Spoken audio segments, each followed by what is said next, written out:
네, 안녕하세요. 다시 인사드리도록 하겠습니다. 저는 NH투자증권에서 잘 아시는 이제 애널리스트라는 직업을 가지고 있고요. 저는 크레딧 전략이라고 하는데 이건 이제 채권 쪽 담당을 하고 있다라고 보시면 좋을 것 같아요. 그리고 저는 이제 전문적으로 기업 쪽을 좀 분석을 하고 있다 보니까 오늘 이제 산업 전망 쪽을 좀 부탁을 하셔서 최근에 한국의 경기의 상황 그리고 저희 국내 산업 그리고 좀 더 나아가서 시흥시에 대한 부분들을 좀 말씀을 좀 드릴 예정인데 사실은 제가 사실 시흥시 이번 자료 준비하면서 솔직히 말씀드리면 처음 찾아봤습니다. 이쪽 지역이나 사실은 제가 이쪽 지역을 볼 일이 별로 없다 보니까 찾아봤는데 관련해서는 일단은 자료를 준비하면서 요청받은 내용들이 좀 있어요. 앞으로 어떻게 발전 방향이 나갔으면 좋을 건지 그런 요청을 해주셨는데 결론부터 말씀드리면 너무 잘하고 계셔가지고요. 지금 하시던 거 조금 더 디벨롭 시켜서 하시면 되고요. 지금부터 말씀드릴 한국의 경기라든가 한국의 산업 이런 부분들에 대해서 좀 더 이해를 좀 더 높이셔가지고 하시는 방향성에 있어서 조금 더 속도를 내시면 관련되어 있는 부분들에서 긍정적인 효과를 내지 않을까 이렇게 좀 말씀을 좀 드리겠고요. 사실은 사람이 집중력이라든가 이런 것들이 짧기 때문에 연속해서 강의를 했다라고 하면 제 얘기 들으시면서 아마 많이 좀 조실 거다라고 생각을 했는데 다행히도 여러 이제 회장님들 소개하면서 박수하면서 한번 환기가 된 것 같아서 지금부터 말씀드리는 부분들 간단한 게 주제 위주로 해서 말씀을 좀 드려보도록 하겠습니다. 일단은 한국의 경기에 대해서 좀 말씀을 좀 드리려고 하는데요. 자료를 보시면 될 것 같아요. 왼쪽 그림이 저희 분기마다 발표가 되고 있는 한국의 성장률 전망치입니다. 근데 왼쪽 그림을 보시면 2분기부터 해서 3분기부터 해서 1분기에 상당히 저조한 성과를 기록을 했다가 성장률을 기록했다가 2분기, 3분기에 올라오는 모습들을 확인하실 수가 있어요. 한국의 성장률이 개선이 되고 있다라는 기대감을 충분히 높일 수 있는 그런 숫자들이 찍히고 있고요. 오른쪽에서 보시면 저희 한국은행이 수정 경제 전망을 냅니다. 저도 애널리스트지만 애널리스트가 하는 일이 앞으로 시장이 어떻게 될 거다라는 전망을 해요. 근데 제가 신은 아니잖아요. 쪽집게가 아니다 보니까 틀립니다. 얘네들도 마찬가지예요. 날고 긴다 하는 박사님들이 모이셔가지고 성장률 전망치를 숫자를 전망을 하시는데 시장이 원하는 대로 그렇게 흘러가지가 않죠. 특히나 최근 들어서 앞서 강의에서 들으셨던 것처럼 미국의 그런 이제 패권 전쟁, 미중 패권 전쟁 그리고 미국의 보호무역주의 이런 것들 때문에 변동성이 높아지다 보니까 성장률 전망치가 계속 바뀌어요. 그런데 최근에 보시면 바뀌는 부분들이 저희 한은이 3개월마다 수정 전망을 하거든요. 3개월마다 전망을 하는데 11월 달 숫자를 보시면 8월 달 전망이랑 비교를 해보시면 올해 성장률 전망치가 올라갔고요. 그리고 내년도 성장률 전망치도 1.8%로 올라갔습니다. 저희 회사를 포함을 해서 저희 이제 경제 전망을 하고 있는 회사들 숫자들을 보시면 한은이 제일 낮아요. 1.8부터 시작을 해서 조금 더 높게 성장률 전망치를 하고 있는 애들은 2.3%까지도 성장률이 나올 거다라는 기대치가 있다라고 보시면 좋을 것 같아요. 그런데 문제는 지금부터 말씀드릴 부분인데요. 이게 정말 모든 산업들, 모든 기업들이 다 좋아서 모든 내수들이 다 좋아서 형성되는 숫자냐? 그거는 아니다라고 보시면 될 것 같아요. 내년도에는 잘 나가는 애들은 더 잘 나가고요. 안 좋고 어려운 쪽은 조금 더 힘든 상황, 양극화, K자형 성장이 계속 이어질 거다라고 보시면 좋을 것 같습니다. 그러면 안 좋아지는 애들이 있는데 한은은 왜 기준금리를 계속 동결을 하느냐? K자형이기 때문에 그래요. 기준금리를 내려버리면 윗단에 있는 애들은 더 잘 살게 될 거고요.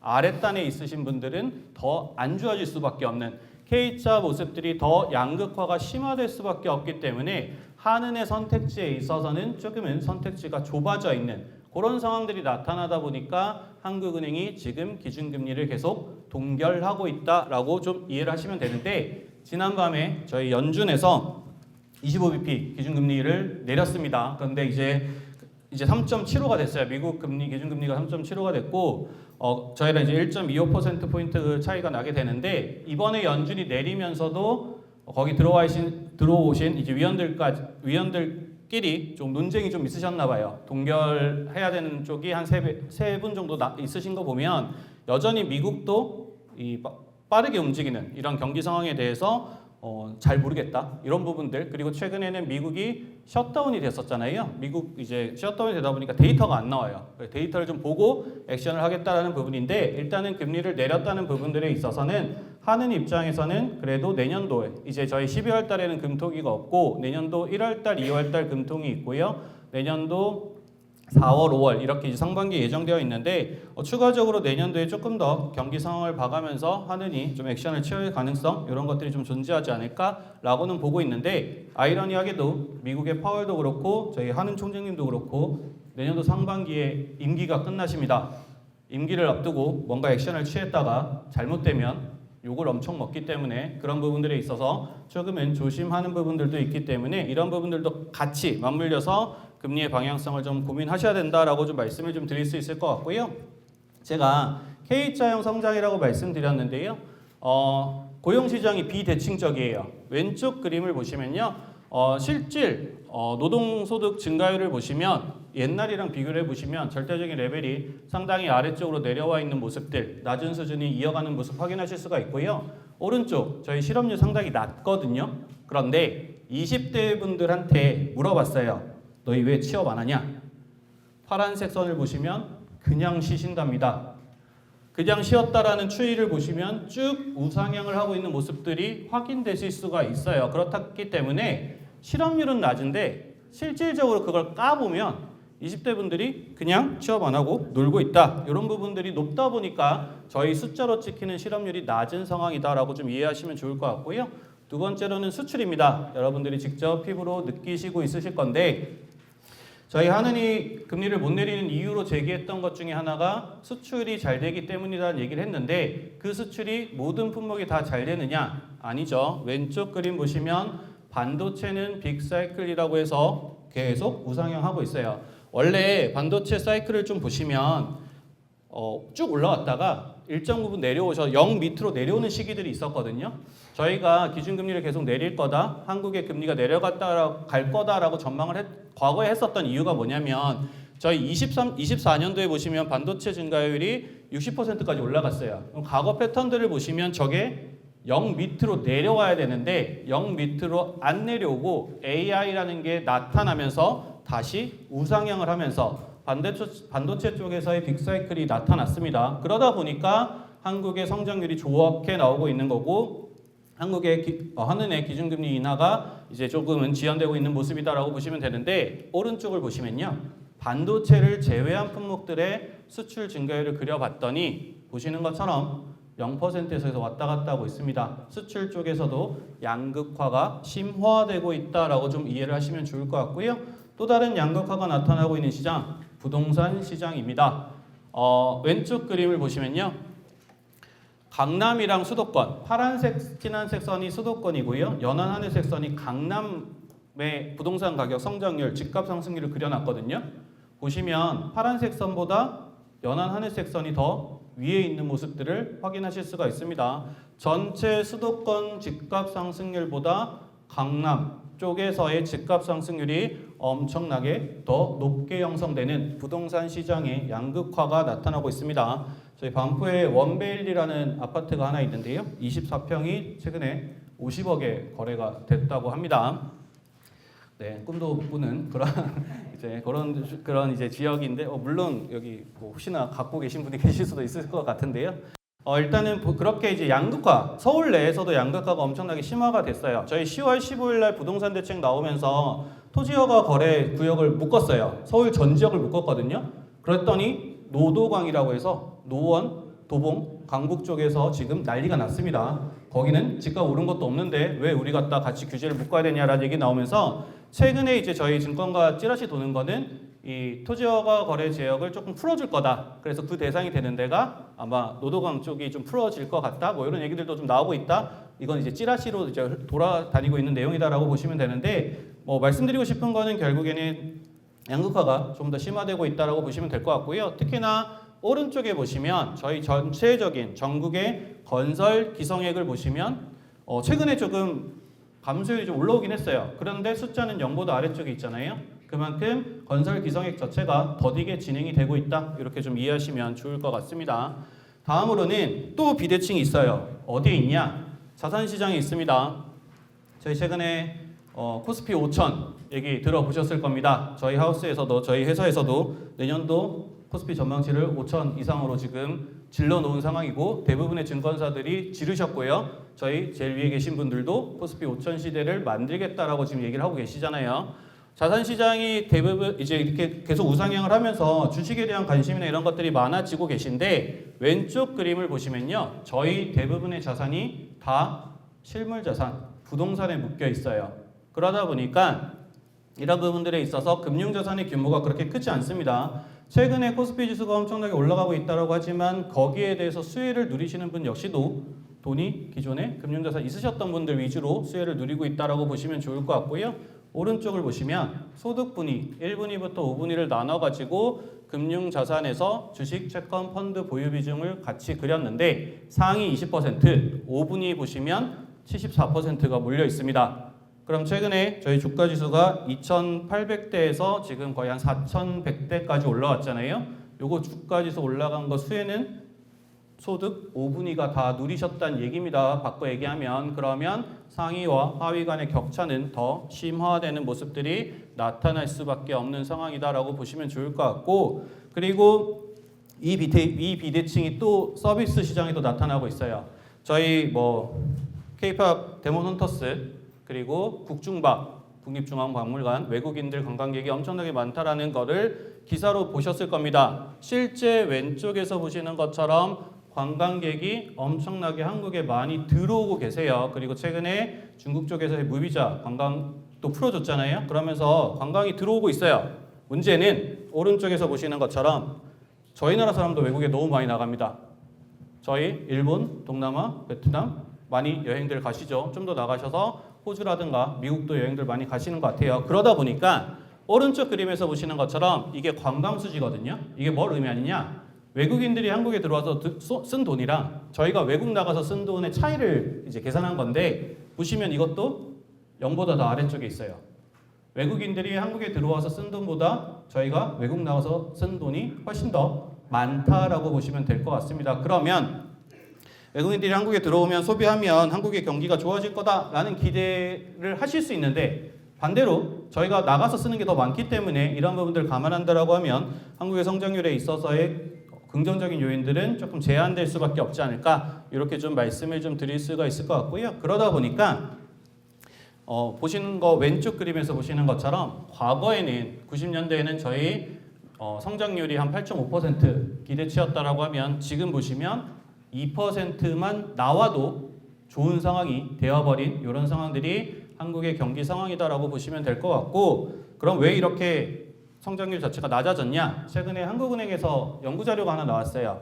오른쪽 그림을 보시면 저희 코로나를 겪으면서 고위험 기업들이 전체 한 3.8% 정도가 형성이 됐다라고 합니다. 그런데 그 중에서 실제 퇴출된 기업, 사실은 이제 사업을 하시다 보면 좀 힘든 상황에서 퇴출되는 이런 상황들을 겪는 기업들의 비중을 보시면 0.4%밖에 안 됐다라는 얘기입니다. 그 말은즉슨 팬데믹 이후에 저희 정부라든가 정책적인 지원을 통해서 어느 정도 정리가 되어야 될 부분들이 정리가 되지 않고 계속 목숨줄을 이어가고 있는 이런 상황들이 이어지는 것들이 한국 경기의 한국 성장 잠재력을 낮추는 요인으로 작용을 했다. 이렇게 좀 이해를 하시면 좋을 것 같습니다.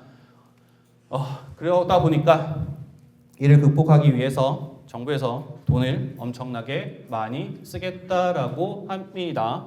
생산 연령 인구가 줄어들었고요. 구조적 요인 그리고 생산성 둔화가 맞물리다 보니까 성장률 자체가 앞에서 보셨던 것처럼 90년대에는 9%였는데 지금은 2%만 돼도 땡큐라고 얘기할 정도예요. 저희 올해 성장률 전망치 제가 제일 첫 페이지에서 말씀드렸잖아요. 한은 전망치가 0.9%, 내년도가 1.8%예요.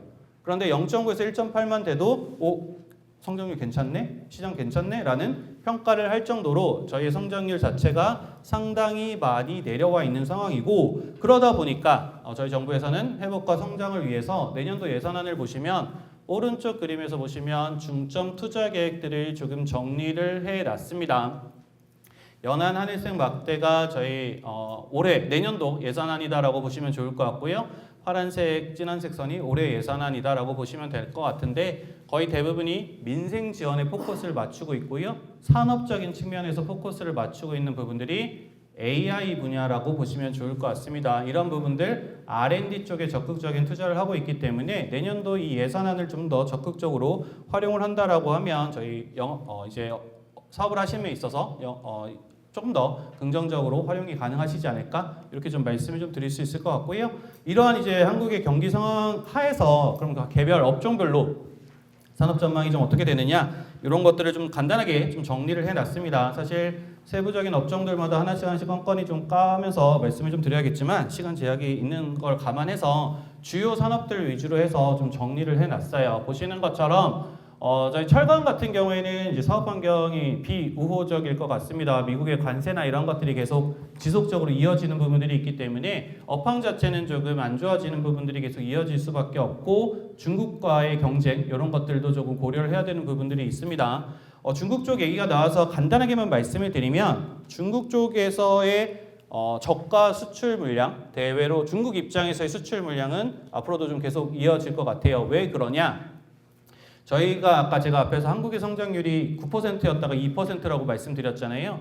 중국은요. 당연히 5%를 넘는 국가라고 생각했던 나라예요. 자기네들의 성장률은 5%는 기본, 6%, 7%가 베이스라고 생각을 했던 나라인데 올해 성장률 전망치, 내년도 성장률 전망치를 보면 4.5%를 이제 얘기를 하고 있어요. 그만큼 걔네들도 성장률 자체가 안 좋아지고 있죠. 그러면 지금까지는 성장률이 좋아지는 거에 맞춰가지고 공장을 열심히 돌리고 생산했던 물건들이 이제 쌓여 있잖아요. 그것들을 이제 처리를 해야 되니까 그걸 해외로다가 판매를 하고 있는 상황이다라고 보시면 좋을 것 같고 잘 아시겠지만 중국 물량이 저희 나라 거 대비해서 원가 자체가 적게는 30%, 많게는 70% 이상 싸게 나오는 부분들이 있기 때문에 경쟁은 조금 더 계속 이어질 수밖에 없다라고 보시면 좋을 것 같습니다.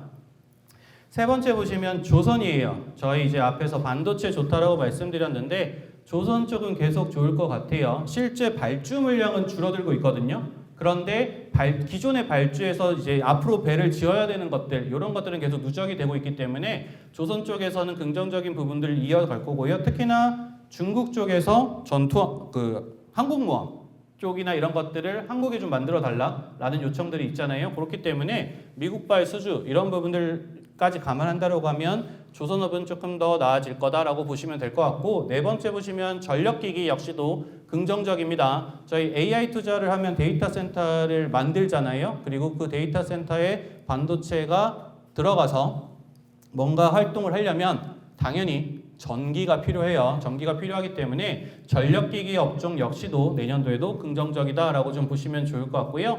자동차랑 자동차 부품 같은 경우에는 부정적이었다가 최근에 15%로 확정이 되면서 조금은 숨통을 틔웠다 정도로 보시면 좋을 것 같습니다. 시장에서는 25% 맞을 거 15%로 낮아졌기 때문에 좋은 거 아니야? 긍정적인 거 아니야? 라고 얘기를 하시는데 거꾸로 생각해 보시면 작년까지는 0%였습니다. 0이었던 게 15가 새로 생기는 부분들이 있습니다. 그렇기 때문에 전체적인 부분들에 있어서의 부분들에까지 감안한다라고 하면 이게 마냥 25에서 15가 됐다고 해서 만세를 부를 그런 내용은 좀 아닌 것 같다라고 저희는 판단을 하고 있고요. 그렇기 때문에 관련되어 있는 부분들에 있어서의 수익성, 이런 부분들의 부담, 이런 것들은 조금 모니터링이 필요하지 않을까라고 말씀을 좀 드릴 수 있을 것 같고요. 가운데 보시면 2차 전지가 있어요. 저희 2차 전지가 사실은 테슬라가 나타나면서 전기차가 나타나면서 엄청나게 호황을 이루었죠. 그러다 보니까 이게 계속 중장기적으로 계속 갈 거다 싶어서 기업들이 공장을 엄청나게 많이 지었어요. 돈 빌려서 공장을 엄청나게 많이 지었는데 전기차 수요가 갑자기 뚝 떨어져 버렸습니다. 그러다 보니까 2차 전지 기업들 그리고 2차 전지 기업들 같은 경우에는 수익성 부진이 작년 하반기부터 계속 지속적으로 나타나고 있는데 최근에 다른 대안을 하나 만들었습니다. ESS라고 해서 에너지 저장 설치를 에너지를 저장하는 제가 아까 전기가 필요하다고 말씀드렸잖아요. 만들어 놓은 전기를 저장해 놓은 에너지를 저장하는 ESS라는 장치를 만들면서 지금 2차 전지 업종 같은 경우에는 조금씩 반등하는 그런 모습들이 나타나고 있어요. 실제 이런 것들이 2차전지 기업들 주가에도 똑같이 반영이 되고 있습니다. 마냥 아래쪽으로만 떨어질 것 같던 2차전지 기업들의 주가가 지금은 조금씩 반등을 하는 모습들이 나타나고 있다라고 보시면 될 것 같고, 제가 이제 가운데 진한 음영을 좀 하나 해놓은 업종이 있죠. 석유화학입니다. 저희 한국에 있어서의 경기를 아래쪽으로 조금 더 내려가게 할 수 있는 업종 대표 업종이 석유화학이다라고 보시면 좋을 것 같습니다.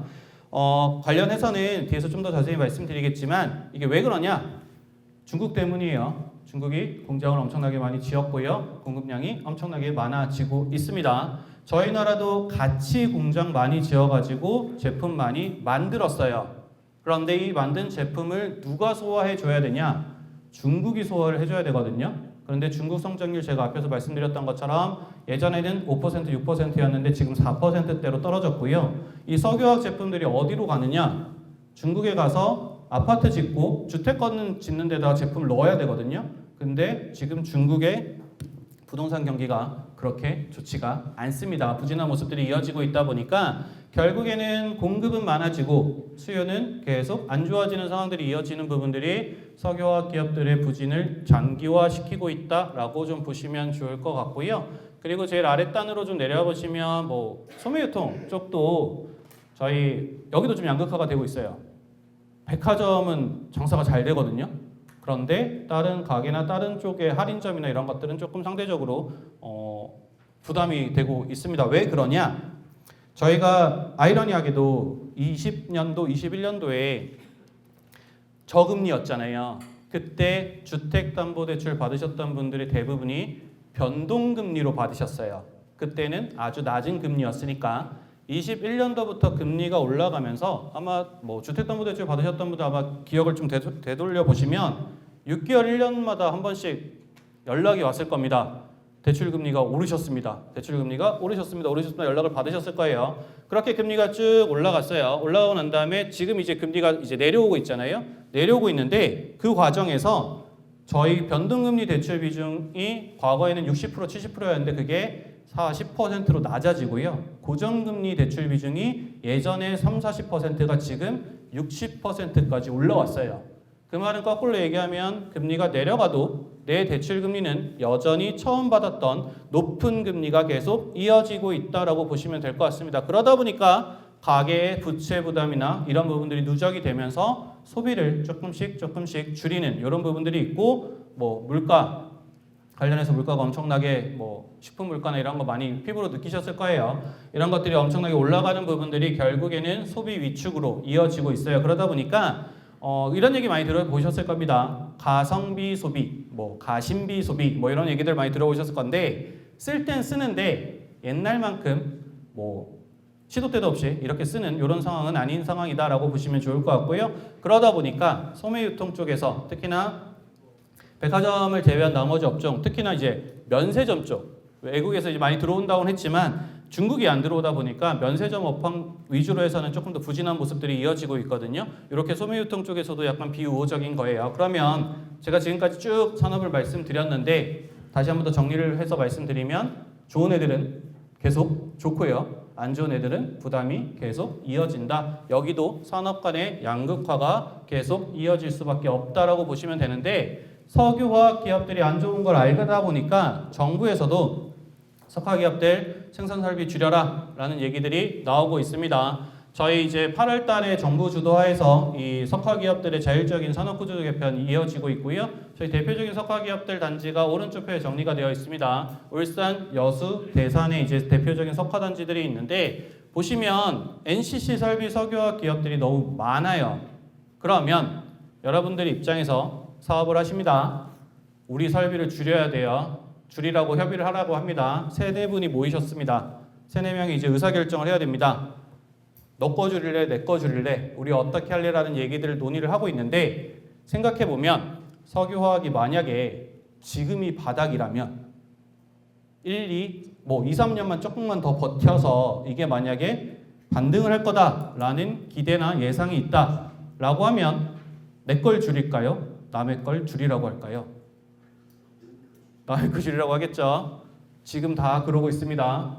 올해 연말까지 관련해서 정리해서 갖고 오라고 했는데 지금 다 서로 자기네들 입장만 얘기하고 있어요. 그런데 정부 입장은 뭐냐면요. 올해 연말까지 안 갖고 온다. 그럼 앞으로 지원 없다는 게 지금 일단은 기본적인 입장이에요. 그렇기 때문에 만약에 이게 제대로 안 된다라고 하면 한국 경기에 있어서는 뇌관이 될 수 있기 때문에 이 부분들을 모니터링이 필요한데 다행히도 다음 페이지에서 보시는 것처럼 대산에서 롯데케미칼이랑 현대케미칼은 일단 합의가 잘 됐습니다. 보시는 것처럼 NCC 설비를 통합을 해서 별도의 합자 예산을 하나 만들어가지고 관리를 하겠다라고 지금 얘기를 했기 때문에 이거 관련해서 지금 정부에서 정책 지원이라든가 이런 것들을 이제 지금 계속 고려하고 있거든요. 그거 이제 지켜보면 사실 앞에 있었던 다른 석화단지 기업들도 합의해가지고 줄여갔더니 지원들 잘 해주네? 뭐 이런 적극적인 지원이 있네라고 하면 관련해서 후속 조치들이 조금 있을 것 같긴 합니다. 왜 그러냐? 아까 말씀드렸던 것처럼 모여서 얘기는 하고 있긴 해요. 그런데 앞으로의 전망이나 이런 부분들이 약간은 아리까리하니까 지금 논의가 조금은 지연되고 있는 부분들이라서 이런 부분들에 있어서 얼마나 지원이 잘 되는지 확인된다라고 하면 관련돼 있는 부분들도 어느 정도 정부 주도해서 관리가 잘 되지 않을까 이렇게 좀 말씀을 좀 드릴 수 있을 것 같고요. 이거는 잘 아시는 내용일 겁니다. 한국의 GDP인데요. 한국의 제조업 비중인데요. GDP 대비해서 제조업 비중 보시면 왼쪽 그림에서 보시는 것처럼 아일랜드 다음으로 두 번째로 높습니다. 한국의 제조업은 상당히 중요한 포션을 차지하고 있기 때문에 관련되어 있는 부분들에 있어서 뭐 지원이라든가 그리고 중요도 이런 것들은 계속 이어질 수밖에 없고 오른쪽 그림이 최근에 이제 SK 최태원 회장이 SK 회장으로서 얘기한 건 아니고요. 대한상공회의소 회장으로서 이제 멘트했던 것들이 좀 있어서 참고 삼아서 좀 가지고 왔습니다. 한국의 제조업이 지난 10년간 좀 잃어버린 10년을 좀 얘기를 하셨다. 그리고 앞으로 AI 혁신을 못하게 되면 10년 뒤에 다 퇴출될 거다라는 얘기를 했기 때문에 관련되어 있는 부분들에 있어서 조금 더 관심을 가지고 AI 쪽으로 관련되어 있는 부분들의 활동이라든가 그리고 정책적인 지원 이런 것들을 계속 이어서 하셔야 되지 않을까 이렇게 좀 말씀을 좀 드릴 수 있을 것 같고요. 이건 가장 기본적인 내용이라서 제가 시행시 찾아보다가 관련되어 있는 내용들이 있는 거 좀 정리를 한 거라서 참고하시면 좋을 것 같고요. 제가 앞에서 석화 말씀드렸는데 또 다른 뇌관이 하나 더 있어요. 부동산이거든요. 부동산 PF인데 정리는 잘 되고 있어요. 정리는 잘 되고 있는데 PF 익스포저의 규모가 약 한 187조 원 정도거든요. 저희 2년 전에 부동산 PF 이슈 터졌을 때 규모가 230조 정도 됐으니까 그 사이에 한 50조 정도는 줄였어요. 그렇기 때문에 관리는 잘 되고 있다라고는 얘기는 하지만 여전히 규모는 여전히 높은 수준이다. 그렇기 때문에 이 부분들도 계속 꾸준하게 모니터링이 필요한데 부동산 시장에서 저희가 말씀드리고 싶은 거는 오른쪽 그림을 보시면 될 것 같습니다. 파란색 선이 미분양이고요. 연한 하늘색 선이 준공후 미분양이라고 해서 다 지어놨는데 분양이 되지 않은 물량이에요. 미분양 물량 보시면 최근에 좀 줄었다고 하지만 여전히 6만 호 정도 계속 유지되고 있고요. 특히나 준공후 미분양을 보시면 연한 하늘색 선 13년도 이후에 최대 수준까지 올라와 있습니다. 여기 대표적인 지역이 다행히도 경기도 쪽은 아니고요. 저쪽에 대구, 경북 그리고 부산 쪽, 경남 쪽 이쪽에 조금 더 많이 규모가 좀 몰려 있는데 이런 부분들에 있어서 결국에는 미분양에 대한 부담들도 있기 때문에 이거 역시도 한국 경기에 있어서는 조금은 부담 요인으로 계속 이어질 수 있어서 모니터링이 필요하다라고 보시면 좋을 것 같습니다. 제가 앞에서 이제 AI 쪽을 말씀을 좀 드렸는데 제가 지금까지는 이제 산업적인 측면에서 경기적인 측면에서 전망을 좀 말씀드렸고 그럼 앞으로 어떻게 하는 게 좋으냐에 대한 부분들을 좀 말씀드리겠는데 일단 AI입니다. 왼쪽 그림을 보시면요. 글로벌 AI 시장 규모 및 전망을 보시면 우상향해요. 계속 우상향하고 있고 앞으로도 계속 성장할 거다라고 보시면 되는데 글로벌 CEO가 주목하는 이제 AI 에이전트라는 부분들이 있어요. 로봇이라고 보시면 될 것 같습니다. AI 에이전트 쪽에서 보시는 것처럼 오른쪽에서 보시는 것처럼 저희 글로벌 CEO 대표적인 분들 계시죠. 엔비디아의 젠슨 왕 얼마 전에 서울에서 치킨 회동을 하셨던 분입니다. 그분을 포함을 해서 말씀을 좀 보시면 AI 에이전트 차세대 로봇 산업이 될 거다라는 말씀을 좀 하고 있고요. 이 산업이 계속 발전할 거다라고 보시면 되는데 대부분 중간 두 번째 줄을 보시던가 아니면 내용들을 좀 보시면 기초적인 내용들 글로벌 이제 AI 에이전트가 이미 주니어 직원들처럼 일하고 있다. 저희 챗 GPT라든가 제미나이 이런 거 들어보셨을 거예요. 이런 부분들이 주니어 AI처럼 일하고 있다라고 적혀 있는데 저희 일단은 최근에 사례를 좀 보면 법률 쪽 이제 법률 사무 하시는 분들 이제 법 찾아가지고 정리하시잖아요. 그거 지금 전부 다 AI가 하고 있답니다. 그래서 그쪽에 직원 거의 안 뽑고 있고요. 저희 회사도 저희처럼 이제 리서치를 하는 애널리스트를 하는 업무에 있으면 저처럼 이제 외부에 나와서 세미나를 해야 되잖아요. 그럼 지금 시장이 돌아가고 있는 것들을 자료 정리나 이런 것들을 저희 이제 RA라고 해서 리서치 어시스턴트라는 직원분들이 신입 직원으로 뽑거든요. 그런 분들이 계시는데 그런 업무들 자체에 대해서 대부분 다 이런 AI 에이전트라고 해서 챗GPT라든가 제미나이가 다 해줍니다. 예를 들어서 과거에 뭐 일정 시점에 어떤 일이 있었어 혹은 앞으로 어떻게 되는 게 좋겠어라는 질문을 걔네들한테 물어보면요. 사람한테 물어보면 답이 안 와요. 걔네들한테 뭘 물어보면 특히나 이제 아까 20대 그냥 쉬었으면 대답이 많았는데 그냥 쉬지 않고 회사원 애들도 뭘 물어보면 대답을 안 합니다.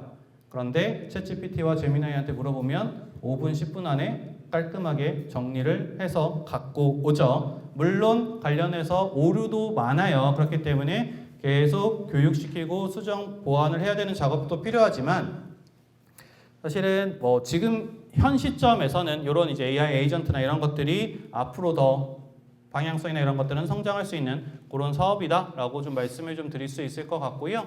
제조 산업에서 AI 활용 사례들을 18페이지에 좀 정리를 했습니다. 물론 대기업들 위주로 좀 정리가 되어 있기 때문에 관련되어 있는 부분들에 있어서 뭐 현실성이나 이런 이제 좀 거리감이나 이런 거 좀 느끼실 수 있는데 앞서 말씀하셨던 것처럼 개별 기업은 할 수 없다고 하더라도 이렇게 다 같이 어떤 이제 집합을 형성을 하셔가지고 관련되어 있는 부분들에 좀 활용을 한다라고 하면 앞으로 업황을 하심에 있어서 좀 도움이 되지 않을까 이렇게 좀 말씀을 드릴 수 있을 것 같고 저희 뭐 스마트 팩토리 뭐 이런 거 많이 들어보셨잖아요. 이쪽에다가 AI 에이전트를 적극 도입을 하게 되면 활용 가치를 강화할 수 있다라고 보시면 되는데 왼쪽이 저희 이제 현대자동차 그리고 이제 포스코 쪽에서 이제 테크 기업이랑 제휴를 하면서 관련되어 있는 부분들에 있어서 제조산업에서 AI 에이전트를 활용했던 사례다라고 보시면 좋을 것 같아요.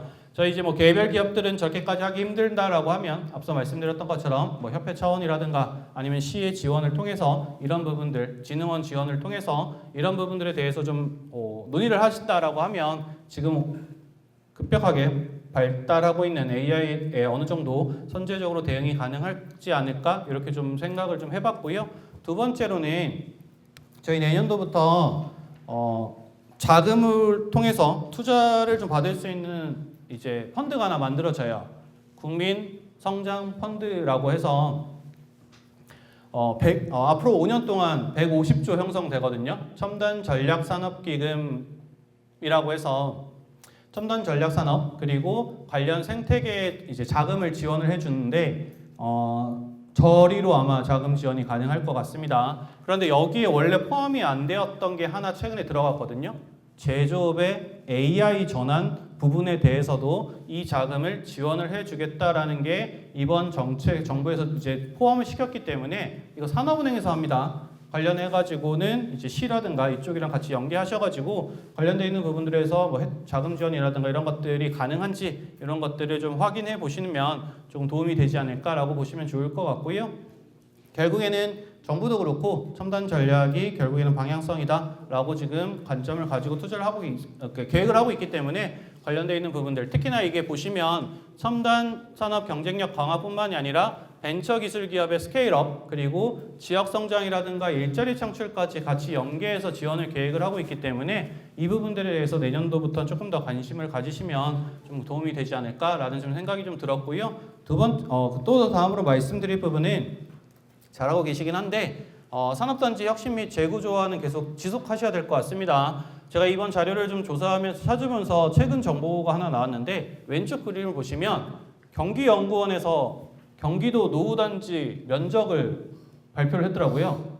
파란색 제일 진한 걸 보시면 여기 근처에 있는 곳이잖아요. 보시는 것처럼 여전히 뭐 물론 이 연구 과제이기 때문에 데이터가 1, 2년 전 기준이에요. 2023년도 기준 뭐 이렇긴 해요. 그러면서 최근에 이제 디벨롭을 시키신 부분들도 있긴 하지만 여전히 보시면 뭐 단지가 커서 그럴 수도 있긴 한데 지금 이제 경기연구원에서도 주목을 하고 있는 노후화된 부분들이기 때문에 이런 부분들에 있어서 조금은 혁신이라든가 재구조화가 필요한데 단순하게 물리적인 환경 개선이 아니라요. 여기에다가 추가적으로 뭐 스마트 주차장이라든가 공동 물류 시스템 혹은 초고속 통신 인프라 같은 것들을 구축을 함으로써 관련되어 있는 부분들이 결국에는 재구조화가 돼서 실질적으로 도움이 되는 그런 부분들로 활용을 하셔야 되지 않을까 이렇게 좀 판단을 하고 있고요. 그 다음에 오른쪽 보시면 저희 이제 서울에서도 하고 있어요.